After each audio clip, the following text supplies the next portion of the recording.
20 minute में 20 खबर में आपका स्वागत है। मैं हूं आपके साथ आरजू साईं। हम अगले 20 मिनट में आपको देश दुनिया की 20 ऐसी खबरें बताने वाले हैं जो इस वक्त न केवल सुर्खियों में है बल्कि दिलचस्प और अहम भी है। तो शुरू करते हैं 20 मिनट में 20 खबरों का सिलसिला। सबसे पहले देखेंगे राजस्थान की कौन कौन सी खबर इस वक्त अहम है।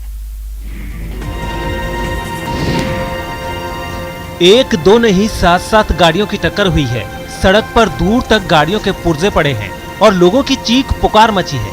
ये हादसा कितना गंभीर है इसका अंदाजा इसी बात से लगा सकते हैं कि इस हादसे में 3 लोगों की मौके पर ही मौत हो गई, जबकि 8 लोग जख्मी हुए हैं। दिल दहला देने वाली ये तस्वीरें उदयपुर जयपुर हाईवे नंबर 8 की हैं। बताया जा रहा है कि राजसमंद जिले में गुरुवार की शाम हाईवे निर्माण कंपनी की लापरवाही की वजह से एक के बाद एक 7 गाड़ियों की आपस में टक्कर हो गई। जिन गाड़ियों की आपस में टक्कर हुई है उसमें 2 ट्रक, 3 कार, 1 डंपर और 1 बाइक शामिल है।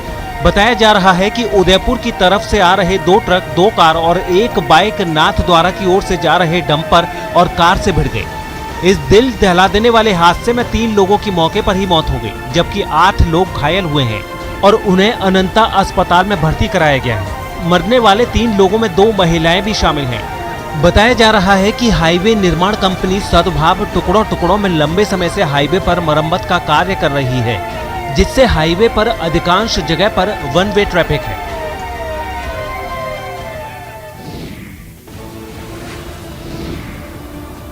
पानी से लबालब भरी जोहड़ में एक कार पड़ी है और उसकी हालत देखकर अंदाजा हो जाता है कि वो हादसे का शिकार हुई है। जोहड़ में पड़ी इस कार की तस्वीर श्री गंगानगर के रावला मंडी इलाके से आई है। बताया जा रहा है कि गुरुवार की देर रात ये कार तेज रफ्तार की वजह से बेकाबू हो गई और फिर पेड़ से टकराने के बाद जोहड़ में जा गिरी। यह हादसा इतना गंभीर था कि कार सवार 3 युवकों की मौके पर ही मौत हो गई। हादसे का शिकार हुए इन लोगों के बारे में कहा जा रहा है कि ये रावला मंडी थाना इलाके में एक शादी समारोह में शामिल होने आए थे और गुरुवार की रात ये तीनों तेज रफ्तार से कार चलाते हुए कहीं जा रहे थे। तभी कार बेकाबू हो गई और वो पेड़ से जा टकराई और इसके बाद कार जोहड़ में जा गिरी। हादसे की खबर मिलने के बाद पुलिस की एक टीम मौके पर पहुंची और कार में फंसे 3 लोगों की डेड बॉडी को बाहर निकाला और फिर उसे सरकारी अस्पताल की मोर्चरी में रखवाया।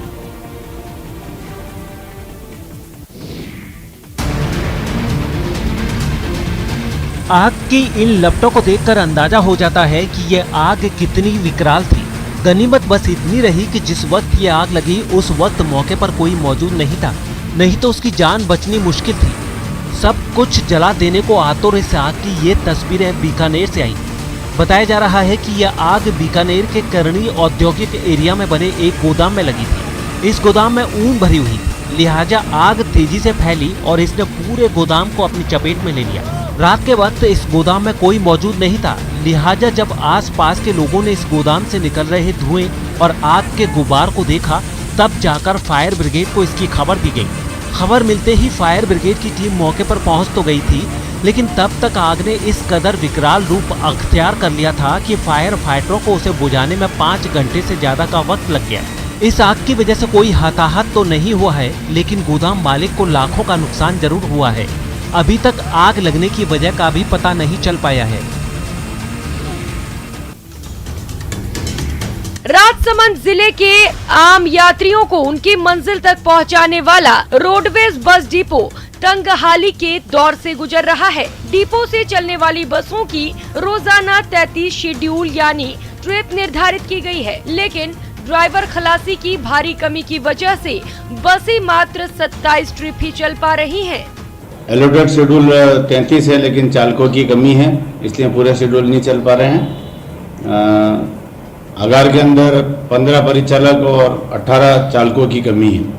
डिपो के वर्कशॉप में तकनीकी कर्मचारियों की भारी कमी है, जिसकी वजह से खटारा बसों की संख्या बढ़ रही है और बची हुई बसों की मेंटेनेंस नहीं हो पा रही। आम यात्री खटारा बसों पर सफर करने को मजबूर हैं। मेंटेनेंस वगैरह बराबर उनका करवा रहे हैं, उससे हमारे को दिक्कत वगैरह नहीं है, बस केवल स्टाफ की शॉर्टेज और इससे प्रॉब्लम है। वर्कशॉप में जैसे स्टाफ की कमी, हाँ ये स्टाफ भी कम है, इसमें टेक्निकल स्टाफ भी कम है, इसमें यांत्रिक वगैरह कर्मचारी इसमें 3 ही अवेलेबल है हमारे पास।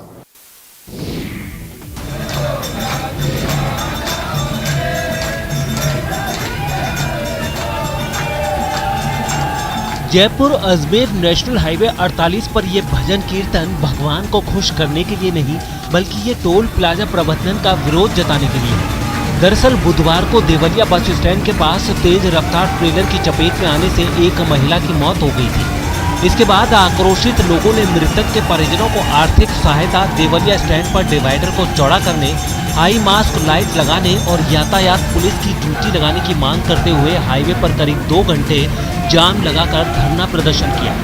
इस प्रदर्शन के दौरान मौके पर पहुंचे पुलिस के आला अधिकारियों और जीवी के टोल प्लाजा प्रबंधन के बीच समझौता वार्ता में सभी मांगों को जल्द पूरा करने की सहमति भी बनी थी। लेकिन गुरुवार की शाम को फिर से हुई बातचीत के दौरान मुआवजे को लेकर बात बिगड़ गई और फिर गाँव वालों ने अपने अंदाज में टोल प्लाजा का विरोध प्रदर्शन शुरू कर दिया। हालांकि देर रात प्रशासन की टीम के काफी समझाने के बाद ये धरना खत्म भी हो गया।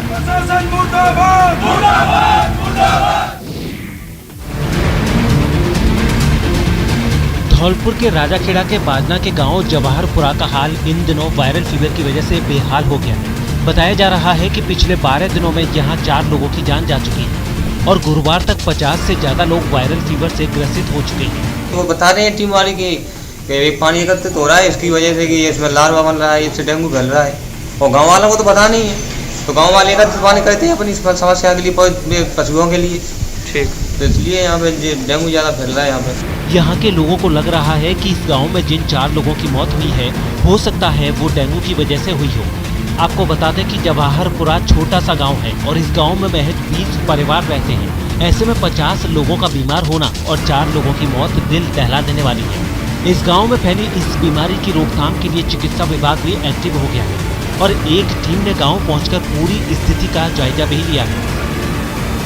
पूरा दल, पूरी टीम सहित आए हैं और ये जानकारी जुटा रहे हैं कि इंसिडेंट्स क्यों हुए, कारण क्या रहे और कैसे आज इनको आगे के लिए कभी कुछ नहीं हो, कोई स्प्रेड नहीं हो, कोई बीमारी ना बढ़े, उसका इंतजाम किया जाए। जयपुर पुलिस के हत्थे चढ़ा यही वो शातिर ठग है। इसके जाल में जो फंसा वो काम से गया। जी हाँ, इस शातिर ठग का नाम सुरेश कुमार घाची उर्फ भैराराम उर्फ मैरिया। ये सिर्फ 8वीं पास है, लेकिन ये कितना शातिर है इसका अंदाजा इसी बात से लगाया जा सकता है। अलग अलग थाने में 60 मामले। इस शातिर ने जयपुर के एक सराफा कारोबारी से फर्जी पुलिस अधिकारी बन 3.5 लाख रुपए ऐंठ लिए, लेकिन जल्द ही ये माणिक चौक पुलिस के शिकंजे में आ गया। इसको पकड़ा इसने 3.5 लाख रुपए सुरेंद्र जी के नाम से, यहाँ के हमारे कैलाश मित्तल जी जौहरी बाजार के जो सेक्रेटरी है व्यापार मंडल के, उनको फ़ोन करके उन्होंने कहा कि बहुत अर्जेंट है, देने हैं, आपको वापस लौटा देंगे। और ये तो उन्होंने वो पैसे लौटा दिए। जब उनको वापस पता किया सुरेंद्र जी, तो उनको पता चला कि मैंने पैसा कोई फ़ोन ही नहीं किया। तो फिर ये त्वरित कार्रवाई करके और हमने इस मुलजिम को पकड़ा है। एसडीएम जी, तहसीलदार जी, सभी कर्मचारी आए तहसील से, और उन्होंने मेरे को जो दिवाए मौका को और हड़ भी खुद ही चलवाए उन्होंने।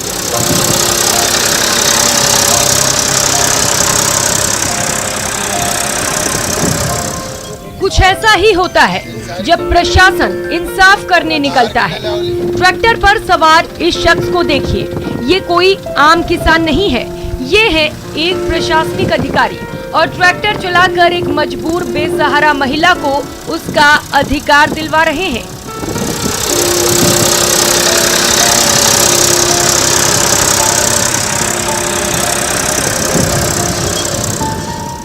वाकया है सीकर जिले के नीमका थाना इलाके के मोठोका का, जहां करीब 25 साल से जमीन के इस टुकड़े पर विवाद था।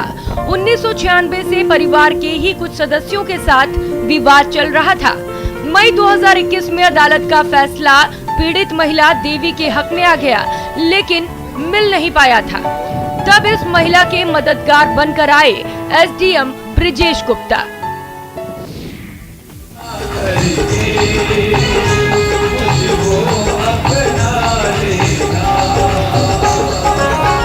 सीकर जिले के सांगलिया गांव में लोक देवता तेजाजी महाराज के नव निर्मित मंदिर में गुरुवार की शाम विशाल तेजा गायन कार्यक्रम का आयोजन किया गया।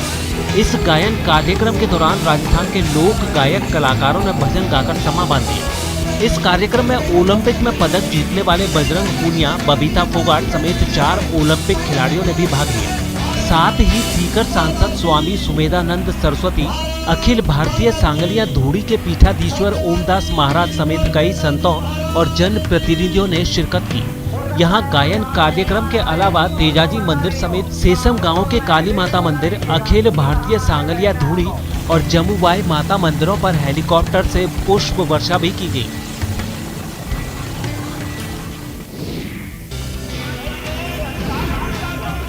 जल झूलनी एकादशी के मौके पर राजसमंद के गढ़बोर स्थित भगवान चार भुजानाथ मंदिर से शाही लवाजमे के साथ सोने का बेवाड़ ठाट बाट से निकाला गया। यहाँ ठाकुर जी के दर्शनों के लिए देश के अलग अलग हिस्सों से हजारों की तादाद में श्रद्धालु उमड़ पड़े।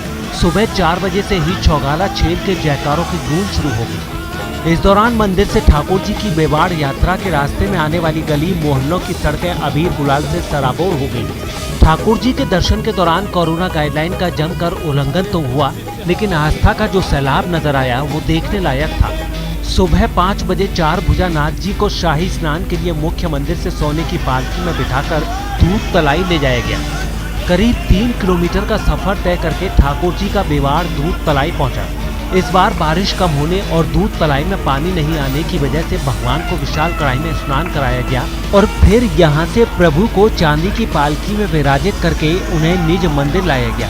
इस दौरान शोभा यात्रा में हाथी, घोड़े, बैंड बाजे भी नजर आए।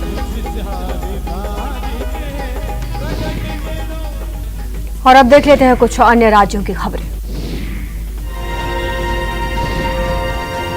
मुंबई में शुक्रवार की सुबह एक निर्माणाधीन फ्लाईओवर का एक हिस्सा गिर गया।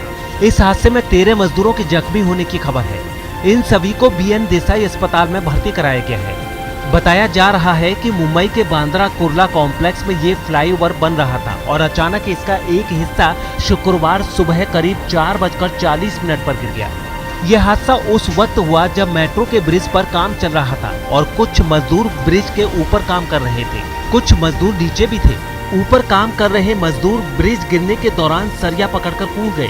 कुछ बगल में मौजूद पानी की टंकी में गिर गए और कुछ लोग पुल के नीचे दबने से जख्मी हो गए। इस तरह 20 से ज्यादा लोग घायल हुए हैं।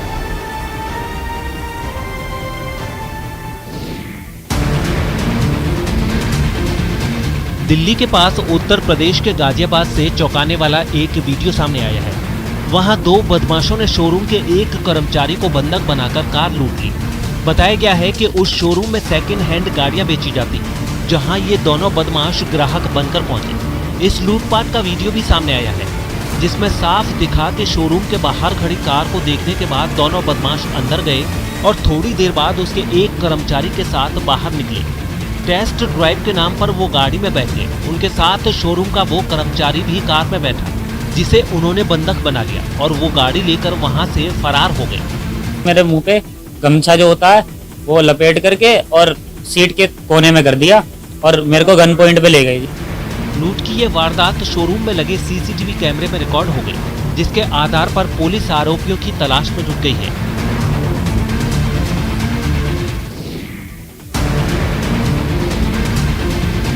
दिल्ली के पास उत्तर प्रदेश के ग्रेटर नोएडा से हैरान कर देने वाला मामला सामने आया है।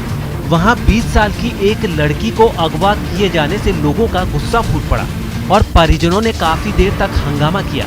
बेटी का अपना नहीं लग रहा है कि हमें पहले छोटी बेटी को ले जा रहे थे खींच के, फिर बड़ी को ले गए। इस वारदात की जानकारी मिलते ही परिवार के लोग भड़क गए और उन लोगों ने ग्रेटर नोएडा की तरफ से गुजरने वाले नेशनल हाईवे को जाम कर दिया, जिसकी खबर मिलते ही पुलिस भी फौरन मौके पर पहुंच गई। लड़की के परिवार वालों ने आरोप लगाया कि पुलिस ने इस मामले में उनकी शिकायत तक दर्ज नहीं की है। पुलिस ने ये भी नहीं करी कि भाई हम रिपोर्ट लिख कर दे दो आप या यूँ कर दें, फिर उसके बाद में जाम लगाना पड़ा, मजबूरी में जाम लगाना पड़ा। अगवा लड़की के परिजनों के हंगामे से हाईवे के दोनों तरफ गाड़ियों की लंबी कतार लग गई। कई किलोमीटर तक सिर्फ और सिर्फ गाड़ियां ही नजर आईं। हालांकि पुलिस ने जल्द लड़की को ढूंढ लेने का दावा भी किया। कुछ अन्य तथ्य भी प्रकाश में आए हैं, उनको भी जो है वो संज्ञान में लेकर के 5 टीमें गठित कर दी गई हैं और FIR दर्ज करके इसमें तत्काल आवश्यक कार्रवाई की जा रही है। उत्तर प्रदेश के हाथरस से हैरान करने वाली कुछ तस्वीरें सामने आई हैं, वहां कुछ लोगों ने चोरी के आरोप में मोटरसाइकिल पर सवार 3 लड़कों की जमकर पिटाई कर दी। बताया गया है कि 2 दिन पहले इलाके के 2 मकानों में लाखों की चोरी हुई थी, जिसके बाद ये तीनों आरोपी वहीं घूमते मिले, जिन पर वहां रहने वाले लोगों को शक हुआ और उन्होंने उन तीनों को घेर कर खूब मारा। मारपीट के दौरान लोगों का गुस्सा 7वें आसमान पर पहुंच गया और वहां गाली गलौज भी होने लगी। बताया गया है कि तीनों को रोककर लोगों ने जब उनकी पहचान जाननी चाहिए तो उन्होंने वहां से भागने की कोशिश की, जिसके बाद हंगामा बढ़ता चला गया। 2 घरों के तारे तोड़ के सामान कर गया, पकड़ा, मुश्किल से रुके हैं, ये भाग रहे थे लड़के। कुछ ही देर में पुलिस वहां पहुंची और तीनों आरोपियों को हिरासत में लेकर अपने साथ थाने ले गई।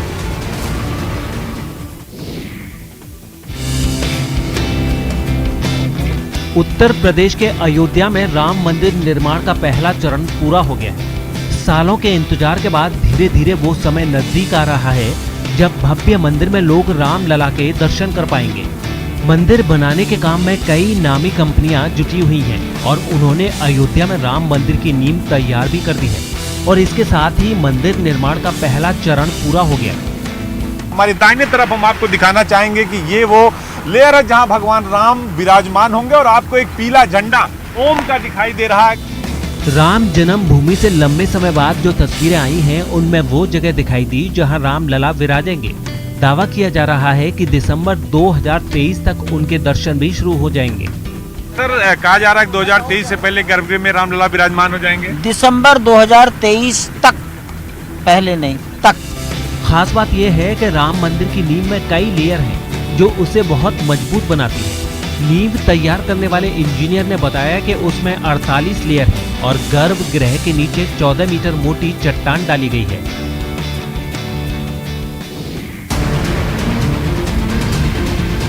मध्य प्रदेश के उमरिया से चौंकाने वाली कुछ तस्वीरें सामने आई हैं। वहां जिले के कलेक्टर संजीव श्रीवास्तव ने गंदी नालियों की सफाई के लिए खुद फावड़ा उठा लिया।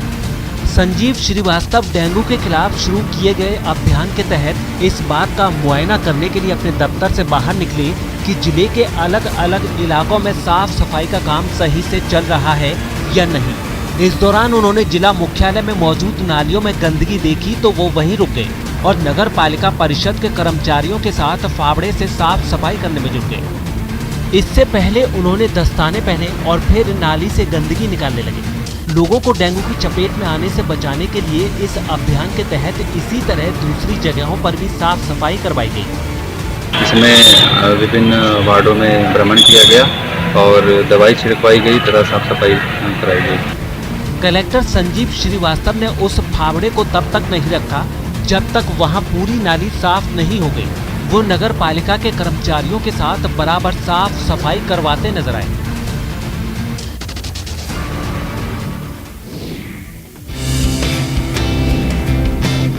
आतंकियों की साजिश को नाकाम करने के लिए एनएसजी यानी नेशनल सिक्योरिटी गार्ड के खोजी कुत्तों का दस्ता तैयार किया गया है। बताया गया है कि किसी भी आतंकी हमले के खतरे को देखते हुए इन कुत्तों को उसी हिसाब से ट्रेनिंग दी गई ताकि वो वक्त रहते विस्फोटकों का पता लगाकर आतंकियों की साजिश को नाकाम कर सकें। इसके लिए एनएसजी ने कुत्तों की बेहतरीन नस्लें अपनी टीम में शामिल की, जिन्हें खास ट्रेनिंग देकर ऐसे ऑपरेशन के लिए तैयार किया गया। आतंकी जो हमले जब होते हैं तो उसमें कैनाइन डॉग या फिर हम यूँ कहें कि खोजी कुत्तों की भूमिका बहुत ज़्यादा बढ़ जाती है। इस दौरान वहां लैब्राडोर नस्ल का कुत्ता देखा जिसने विस्फोटकों से भरे बैग को पहचानकर अपनी काबिलियत दिखाई। उसने अपनी टीम को दूर से ही इशारा कर इस बात की जानकारी भी दी। इसके बाद बारी आई बेल्जियन मैलिनवा नस्ल के कुत्ते की। बताया गया है कि आतंकियों पर झपटने के साथ ही उसमें बमों को नाकाम करने की भी ट्रेनिंग दी गई है। तो हमारे K9 डॉग जाके उस एरिया को सर्च करते हैं, अगर वहाँ पर आईडी होता है तो ये बैठकर इंडिकेट करता है। इस तरह कॉकर स्पेनियल नस्ल के कुत्ते को भी उसी खास काबिलियत की वजह से टीम में जगह दी गई। दिखने में छोटा ये कुत्ता बड़े बड़े काम में माहिर है। बताया गया है कि अपने छोटे कद की वजह से ये उन जगहों पर भी आसानी से पहुंच जाता है जहां पहुंचने के लिए जगह कम पड़ती है। इसी तरह कई दूसरी नस्ल के कुत्ते भी वहां नजर आए जिन्हें इस दस्ते में जगह मिली है।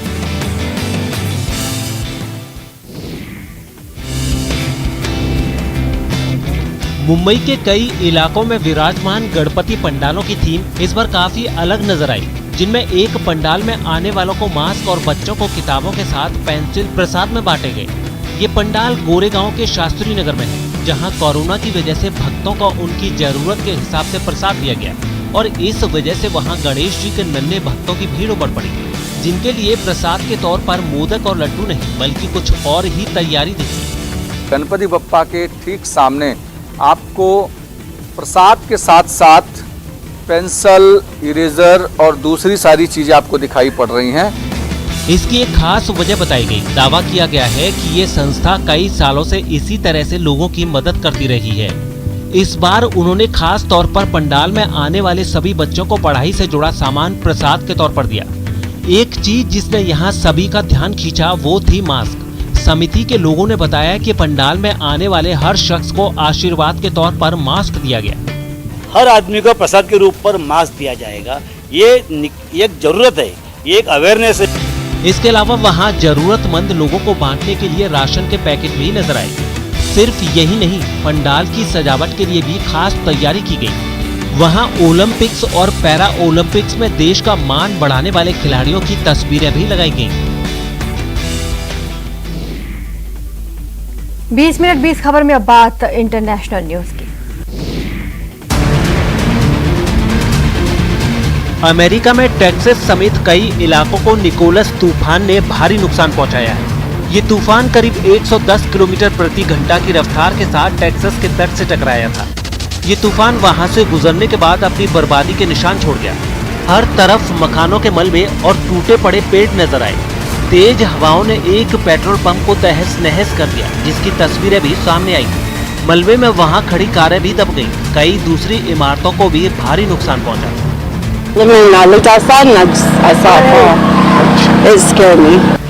समंदर किनारे खड़ी कई नाव भी निकोलस की भेंट चढ़ गई। कई नाव तो पूरी तरह से बर्बाद हो गई। नाव खड़ी करने वाली जगह को भी भारी नुकसान पहुंचा। हर तरफ सिर्फ पानी भरा दिखाई दिया। सड़कें, मैदान, पार्क सभी पानी में डूब गए। वो इलाका किसी टापू की तरह दिखने लगा। लुइजियाना में भी तूफान ने भारी नुकसान पहुंचाया। वहां कई बड़ी इमारतें धराशायी हो गई। खंबे और तार टूटने से बिजली की सप्लाई पर भी बहुत बुरा असर पड़ा है।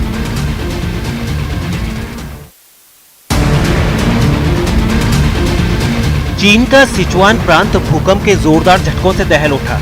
रिक्टर स्केल पर 6 की तीव्रता वाले इस भूकंप का केंद्र सिचुआन की राजधानी चेंगडू से करीब 200 किलोमीटर दूर एक शहर में था, जिसने इस इलाके में भारी तबाही मचाई। इस जलजले की कुछ दिल दहला देने वाली सीसीटीवी तस्वीरें भी सामने आई हैं। वहां एक अंडरग्राउंड रेलवे स्टेशन तेज झटकों की वजह से बुरी तरह से कांपता दिखाई दिया। ताकतवर झटकों की वजह से वहां की जमीन काफी देर तक थर्राती रही। ऐसी ही एक दूसरी तस्वीर में पार्किंग में खड़ी गाड़ियां बुरी तरह कांपती दिखाई दी। भूकंप में वहां की कई इमारतें जमींदोज हो गईं। हर तरफ मलबा बिखरा नजर आया। भारी नुकसान के बीच फौरन राहत बचाव का काम शुरू किया गया। बचाव दल की कई टीमें मलबे में फंसे लोगों को तलाशने में जुट गई। 到目前为止呢，咱们消防救援队伍接报的警情呢，主要还是以房屋倒塌为主。